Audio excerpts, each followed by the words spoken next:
Welcome to our episode 38 of Ask a Puppy Trainer Show, our first show of 2022. Very excited. Just remind everyone, we also have our online school open. It's our command course. We're basically doing everything from the basics of come, sit down, stay, all the way to doing loose leash walking and teaching heel in an enclosed, quiet setting, all the way to outside. It's a really fun course. You guys should come join us for it. You can check it out at thepuppyacademy.com. Oh yes, thank you, Ricky. You can check it out at thepuppyacademy.com. Just go to our online school section. Just a fun little thing for you. We've actually had a few of the people from our Ask the Trainer show live join us already, and hopefully we're making some really good progress.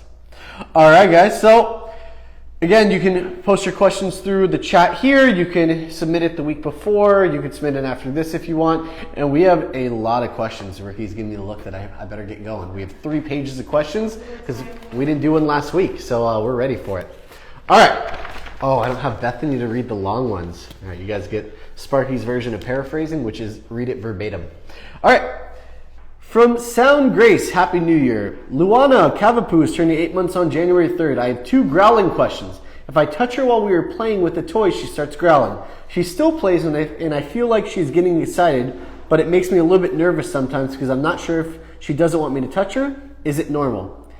Let's take part 1 first. So, a growling dog, when they're playing with the toy, it's actually very common. What wouldn't be good is if you're touching her while playing with the toy and she lets go of the toy and then snap at your hand. That's a different type of play because that's not play. So if she's just kind of growling, making noises, it's pretty normal. It creates arousal when you play with dogs. Basically, arousal meaning that it's overstimulation of energy. So as long as she's still focusing on the toy, not getting your hands and not doing any like turns to snap at you, you guys should be fine. It's just you have a vocal dog. One of my dogs is not vocal at all. She'll just kind of keep with the toy. My other one will make sounds that would probably make the neighbors uncomfortable. So every dog is a little bit different. You just got to make sure that she's not redirecting that energy somewhere else that's not the toy. Number 2, growling. Growling's not that often, but sometimes if I reach under to clean or towel dry her belly area and she growled and snapped, she also barks sharply. She's totally fine with belly rubs in general. Side note, Luana is not an aggressive dog at all. She never bites me or others. Okay, but it does say that she snapped. So it sounds like she has tried to a little bit. So I don't think you have an aggressive dog. I think you have a dog that doesn't like her belly being touched by a towel. She associates it not with the belly rub or anything super comfortable. She associates it with grooming, which not all dogs are okay with. We call it handling skills. So there is a way that you can help a dog with handling. We call it counter conditioning. And I'm not gonna get into the weeds on it. If you want to read your question next week as well, when we have a little bit fewer, I can get into a bit more. But counter conditioning is basically whenever you have a dog that doesn't like a certain thing. Belly rubs, teeth brushing, ear cleaning. You hold the item, like the ear, or you have your towel, kind of let her sniff it. Good, give her a treat. Put it to her chest. Good, give her a treat. Do 1 swipe across the belly. Good, give her a treat. You go a little bit firmer with the wiping on the belly. She starts growling. Pull away from it.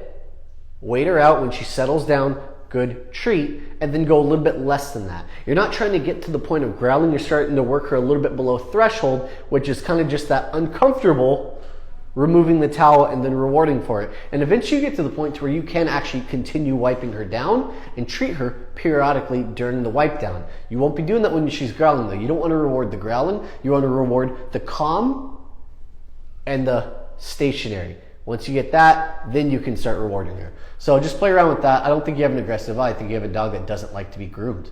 So you just got to work on that. And guys, that works for the ear cleaning, the teeth brushing. I'm just going to go over it really quick because I'm sure eventually we'll have a question on that. If you were to show the toothbrush, you show it to them, or even use one of those little finger ones. The finger ones don't work very well for brushing the teeth, but they're great for desensitizing to the toothbrush. Plus they smell your hand. They tend to be a little bit better with it. Touch the mouth, good treat.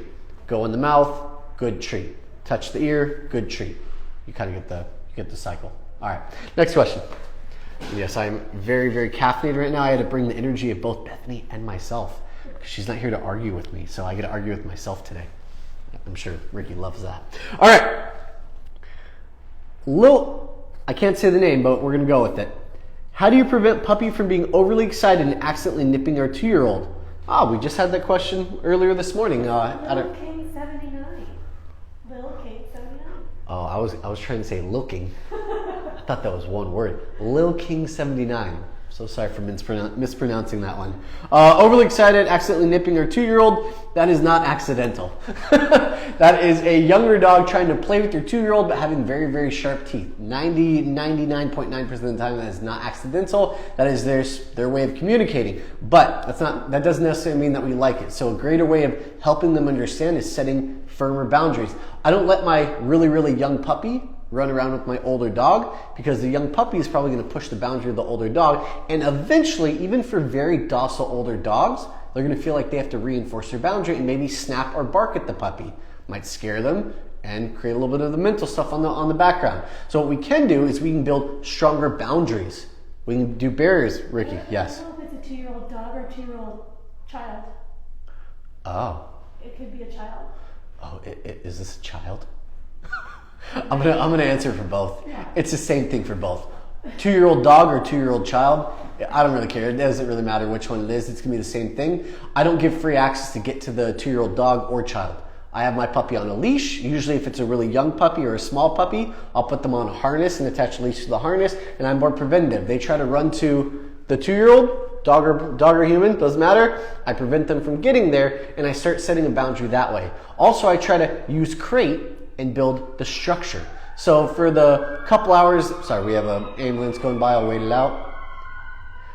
For the time that your 2-year-old is walking around, 2-year-olds nap a lot just like a puppy would, I try to put my puppy in the crate for a portion of that time. And then anytime my puppy is out of the crate, I don't give them access to nip the 2-year-old because I have them on that leash. And I can even start doing training around the 2-year-old to build more of a work drive. Instead of them automatically being bored and going to the 2-year-old, they start looking to you for the next step. Whether it's food, whether it's training, whether it's command, whether it's just simple leash work and hanging out with you. But yeah, I mean, structure is the biggest thing. The more structure you have, the better they're gonna do. All right, I can't pronounce this one, Ricky. You're gonna have to help me out. Yeah, okay. I feel less bad now.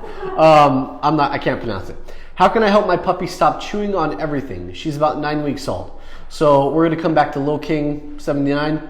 Similar to what I just gave for them, it's about structure, it's about boundaries, and it's also about puppy proofing. So if I have a 9-week-old puppy, that's young. That's less than a toddler. That's like an infant learning how to crawl for the first time. They're just now moving around, and dogs communicate with their mouth, and they also explore with the mouth. They pick up everything. They chew everything. So the easiest thing to do is get a playpen and start, when they're out of their crate or they're out on free time, no matter how long it is, put them in the playpen when you can't directly watch them. And when you are watching them, have them on a little harness and a leash and kind of let them learn how to follow you around the house. Bethany's biggest one is the relationship building exercise, which is teaching them name recognition. Dog's name, come, walk a few steps back, good, and treat. Walk slow, give a really strong food lure, which means treat to the nose, and guide them slowly. So you're building up the need to follow rather than the need to explore. They have their whole life to explore, and they can do it when it's a little bit safer as they're older. So right now, all I'm trying to do is teach my puppy the follower mentality. That's pack mentality too. And not like the whole pack leader, all that. Yes and no. It's more of I'd rather be a leader for my puppy so they know to follow me and look to me for the next thing to do, rather than explore everything and put everything in their mouth. Okay, if you guys can't tell, I'm avoiding the long ones because those ones are hard for me. All right, Amy St. Peter. Hello, I follow you on YouTube and you give great tips for puppies. Thank you. So I have a question. The background on the puppy is she's a 10-week-old puppy, a Shorkie. A Shorkie? What's a Shorkie? What's the Shih Tzu. Shih Tzu. Oh, I like it. Shorkie. Okay. Which we have had since 6 weeks old, so they've had her for about 4 weeks. We know we got her early from a breeder, but she has actually been doing great in the potty training since we got her. Awesome. She sleeps in a crate at night and for naps. Well done. The question I have is instead of constantly put her in the crate when I need to do things around the house, I'm trying to use a playpen in the kitchen for her to be, and I put toys and treats in. But as soon as I'm gone longer than 5 minutes out of view, she whimpers and will have a pee accident.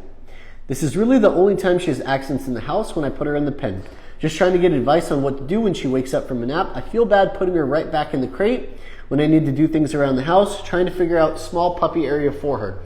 Any suggestions I greatly appreciate. So I think honestly, I'd just probably put it back in the crate as well. Anytime a puppy's in the playpen isn't in place of the crate in the sense that I don't usually leave the room when they're in the playpen because they can still get into trouble. If you're giving them toys as well, they could swallow pieces of the toys. Some dogs are just really opportunistic and they'll find anything for them to chew, anything for them to swallow. It sounds like your puppy is always having an accident. So I don't think they're doing it. I don't think she's doing it maliciously. I think it's just literally, and it's not even spitefully. It's not like, oh, you leave me and I pee out of spite. Dogs don't have the higher level of thinking to create spite. They're just that their brain doesn't work that way. However, they do have anxiety and overstimulation. So it's possible that the whining, the whimpering, leads to overstimulation and anxiety, and then she pees as a result of that. So I'd say that if you do have to leave the room, maybe even do a little bit longer in the crate and have like a few things that you can do in the room that she's in. So instead of just being a 5-minute window, maybe you give her like 15 to 20 minutes. Another thing you can try doing, most young puppies, 10 weeks old, really, really young, you only get about maybe a 5 to 7 minute training session. So instead of just putting her in the playpen for the 5 minutes, try training her in the playpen for that 5 to 7 minutes. You could do dog's name, come, good treat, sit, good treat, break, down, break, heel, break, whatever it is. Try to get some training in there. It's mentally stimulating and it makes dogs less anxious when they're mentally stimulated. And then if you do have to leave the room for that 5-10 minutes, you might have a little bit better luck. But again, if I leave the room, I don't give any plushie toys because they're easy to swallow and they can get the fuzz out. I'll do like a Kong toy, a Nylabone. Papilla makes a really good, maybe it's not Papilla, it's no, it is Nylabone. They make a great puppy pack. I give everything except for the edible bone. So there's like a little blue one with all the bristles on it, great for massaging the gums. There's one that's like clear and it is edible, but it's more plastic based and it's a really, really great softer chew, but I don't do the one that looks like particle board because most of my dogs have explosive diarrhea after eating that. So yeah, I'll save you that one. But yeah, I would say that just a little too young to be in the playpen by yourself. Even older dogs, 4 to 6 months old, I still don't usually leave them by themselves in the playpen because they'll get frustrated and they'll try to escape from it. So yeah, I think you're on the right track. Awesome job for all the crating, but a little too early for trying to leave the room in the playpen. Okay, Belinda Goodwin. Bailey, the toy Cavapoo, is now 6.5 months old. This month's behavioral issue is barking. He is barking at everything and anything. Oh, I love it. All right, he will bark at people walking past our house. When we were out at the cafe, he will bark at dogs, people with hats and hoods. Yesterday, he even barked at my dad for no apparent reason, then proceeded to bark most of the car trip home. Help, it's so embarrassing. I don't want to take him places anymore. Okay, so what's our puppy's name? Bailey. Welcome to Bailey's adolescence. Yes, you've made it. You're there.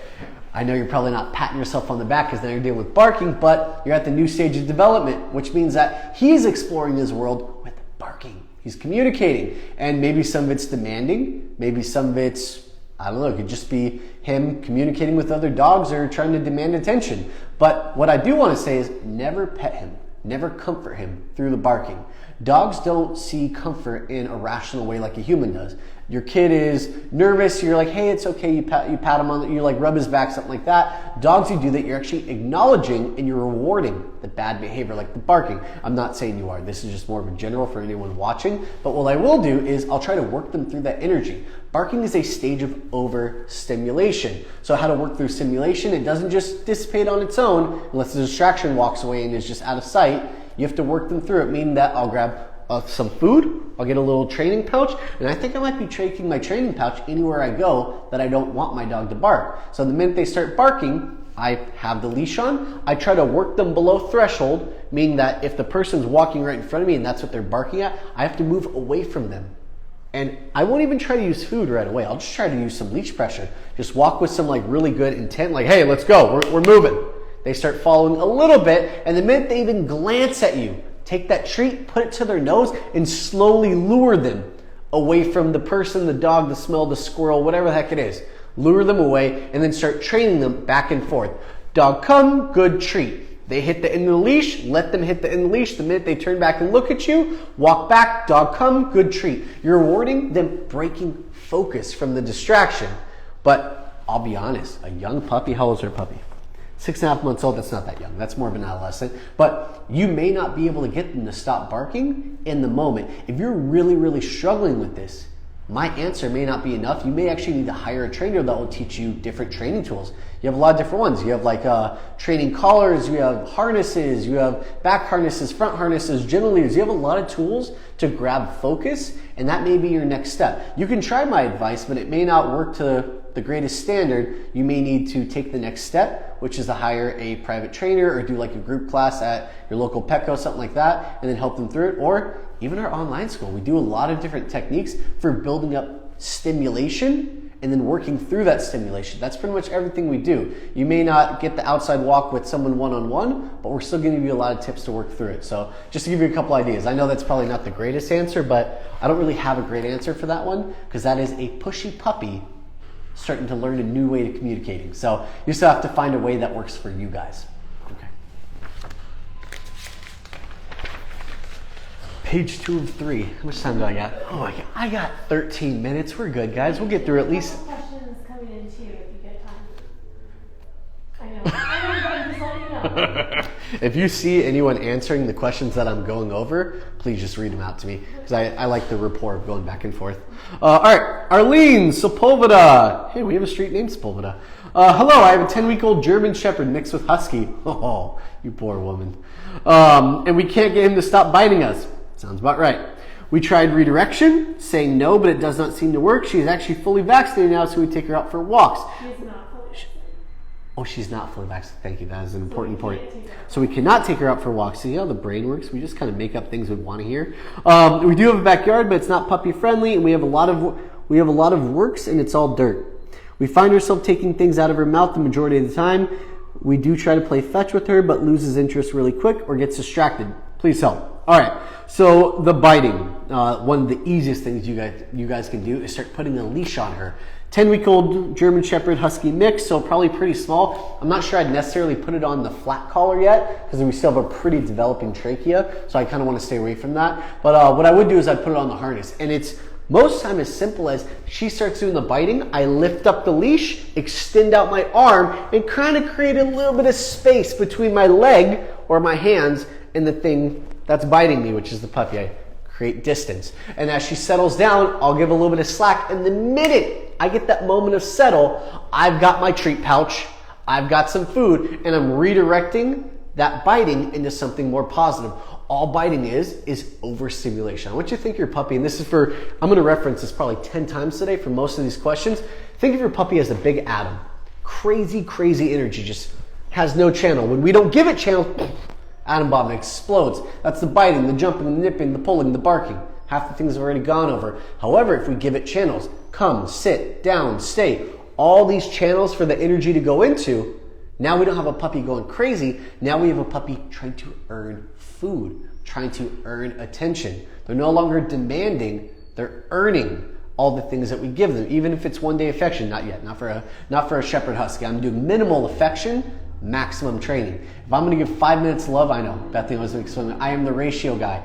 4-to-1 ratio. 20 minutes of training, 5 minutes of love. 10-week-old puppy, maybe you only get 7 minutes of training, a couple minutes of love. You got to make sure that balance is there, because if the balance isn't there, you're going to have a biting puppy. And I'm going to go one more thing before I move on. 3 strike rule. This is one of my favorites. It's something that Beth and I probably go over a little bit more. She has other suggestions for it. But strike 1 is a firm no, grab a toy and redirect that toy into their mouth. Play with them for a second or two. You're not rewarding the bad behavior. You're redirecting the energy. Let it go and see if they can kind of self-play. Move away from them or put them in the playpen or let them drag on the leash.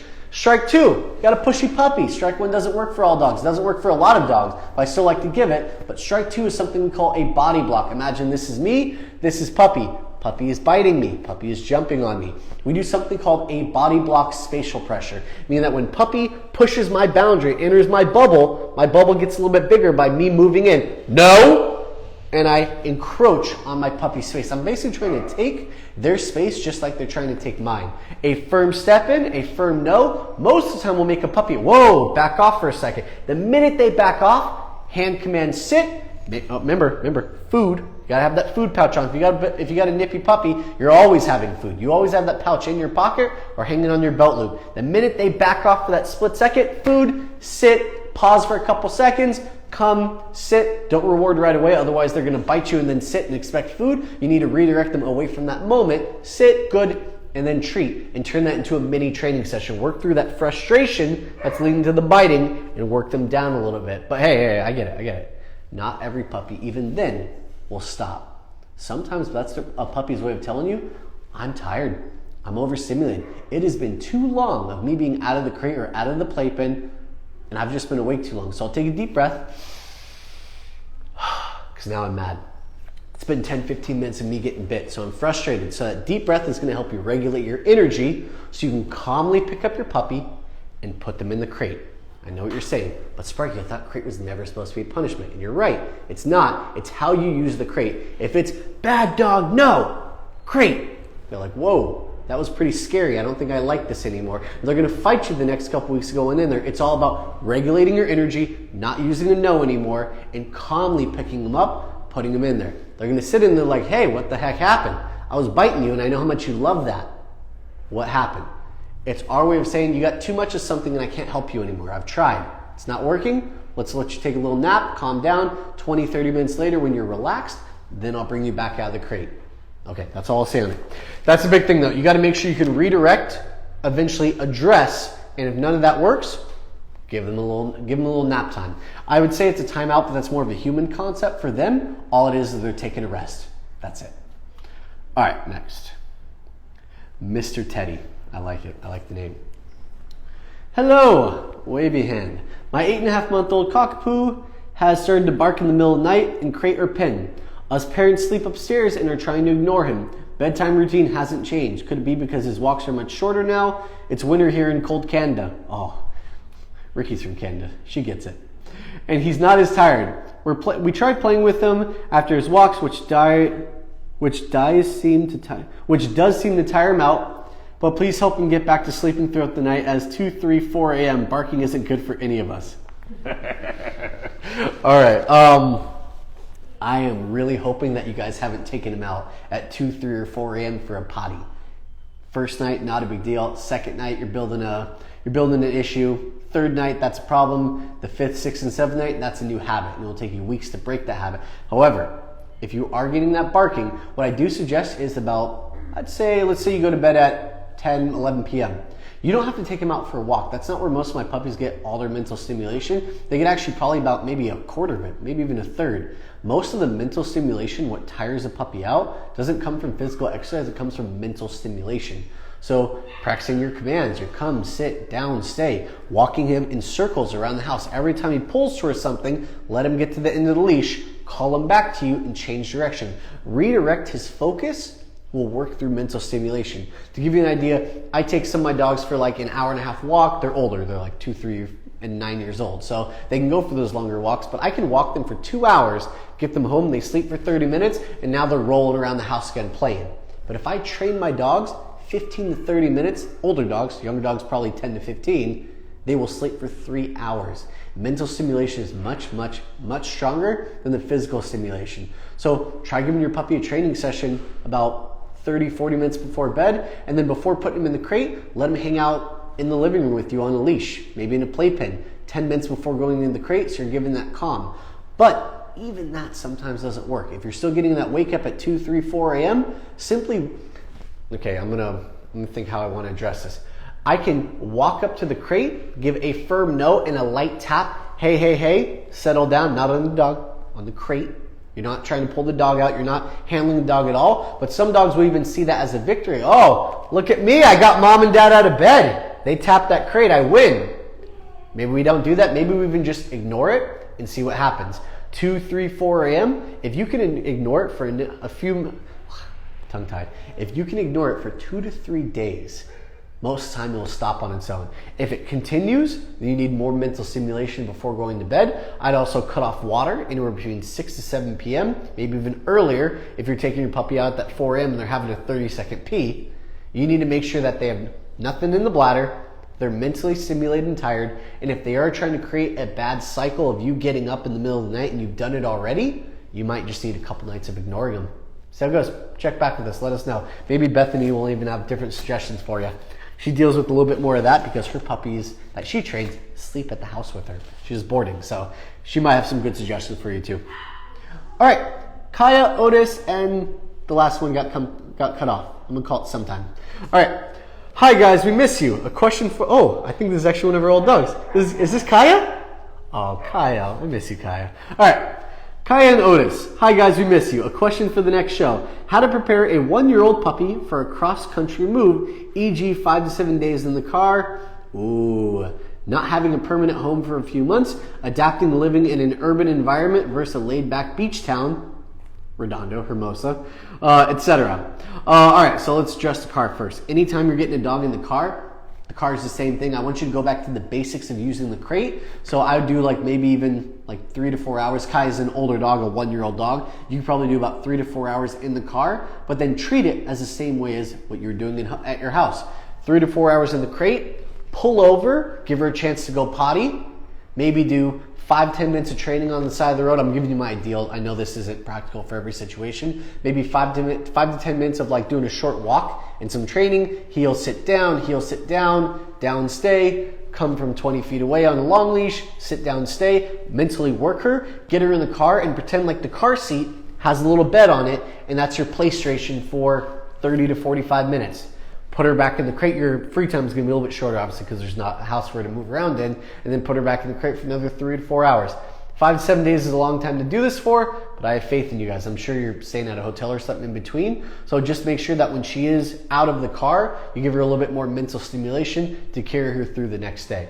When you get to the new environment, even if you're in a semi-permanent space, more urban versus laid-back beach town, I would still just focus on your structure. Structure is what's going to get you through this, not freedom to go explore. Freedom to go explore makes dogs think that they have to explore more in other areas.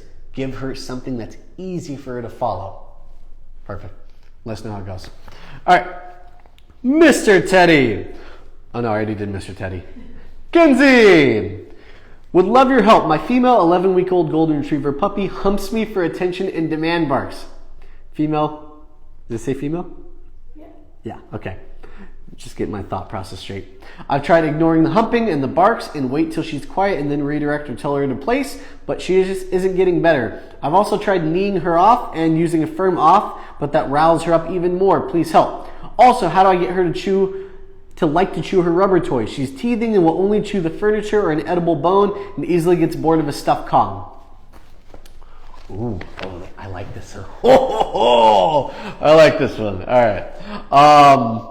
Ignoring it will obviously never get it better, as you've probably noticed, because even when you do the kneeing, it just excites her. So I mentioned a leash up tip on the harness or the flat collar. How old's her puppy? 11-week-old. So again, I'm not doing flat collar. Puppy's a little too young. In my opinion, maybe Bethany would say something different. I think she'd agree with me. I wouldn't do collar, I'd do harness. But the minute I do that firm no, make sure I don't kick my mic cord. The minute I'm doing my firm no and my step in, I'm actually gonna do a step in. I think you said that you're pushing her off. Pushing her off means you're using your hands. Hands tend to excite a puppy. They think this is play, even if you do a hard push. But what I would do is I'd have my leash, step in firm, no, push my arm away to create some distance, and I would actually hold upward pressure, take away the ability for those front feet to fully get traction. I'm not saying pull her 6 feet off the ground. I'm saying pull those front feet about an inch off the ground. So her back feet are still on the ground. That's also why I said no flat collar. We're using a harness for this. So when she's kind of just like dangling for an inch off the ground with those front feet for a second, she's gonna take a breath. She takes a breath, slowly lower her to the ground, even going fast to lower her. It's probably gonna make her go into zoomy mode again. Slowly lower her, already have your treat pouch on the hip, grab out a handful of food, shove that food into her nose, but do not give it to her. Let her focus on it, and then come, good treat. Come, good treat. Work her through that big moment of craziness. Because you could try to just let it go, ignore it, it will escalate, or she'll start pushing your boundary harder to grab your attention. You try to address it, but with the hands, she overstimulates. Address it with the body, you get that split second. Dog's short attention span is 1.34 seconds. That's her short-term memory. So you have 1.34 seconds to use that moment of calm to redirect the focus and get more from you. So that might even mean that you gotta move and grab food while she's going a little bit crazy. You gotta find some way of dealing with it. There was 2 parts to it. What was the last one? The chew toys. Good luck. My dog hates rubber toys. Absolutely despises them. She just won't chew them. She won't even touch them. She likes the plushie toys. She likes ripping out the stuffy and killing the toy. If your dog's eating it, I'm sorry. There's not really much you can do about it. I would say give her more mental stimulation and tire her out. And then it's okay for puppies to be bored. If you put her in the playpen and she's frustrated and you think that she needs a toy, not necessarily. It's okay for puppies to be bored. We get paid to be bored. That's why we go to our everyday work job. Unless you're a dog trainer, then you're always entertained. But if she's bored in the playpen, give her a shorter period of time. Do all the 3 things I do on my free time, which is a short walk, even if it's in the house or on your living room, do some training time, and third is what I call supervised separation. Supervised separation is teaching dogs to be bored and be okay with it. No coping mechanisms, no chewing a toy, barking, whining to get attention. We ignore all of it. We let them settle on their own. It builds independence and self-confidence. Super important to have a well-mannered, well-regulated, well-balanced puppy. So I'd say that you're kind of in the toughing right now. So do as much as you can. If she likes to stuff Kong even for a little bit, you could give that to her, but don't leave it in there. If you give a toy, make sure you take it out later on. You give a Kong, take it out later on. Value is only given to a toy if they have it for a select amount of time. That's why I don't do free feeding with any of my dogs either. I give the bowl, I give them 5 minutes to eat it, and whatever they don't eat adds to their next meal. I give the Kong for 5 minutes. If she has no interest, take it away. And now she's saying, whoa, whoa, whoa. I was gonna get to that on my time. You take it away, you give value to it. Try it with the rubber toys as well. Give value to something that's being taken away, and the next time they might be more interested in it. Am I close? Damn it, I went over. So we'll save the rest for Nancy. Okay guys, sorry, still had 1 page. So for Emily and Tahara, I think I said that right, maybe I didn't. And Diego, sorry guys, I'll get to your questions next time. Thank you guys for joining me again. Check out our online school. A lot of the questions just went over. We also have a very specified hour for that, where we actually bring in dogs and we train the dogs for you guys for any questions that you have to try to reference some things. Okay, guys.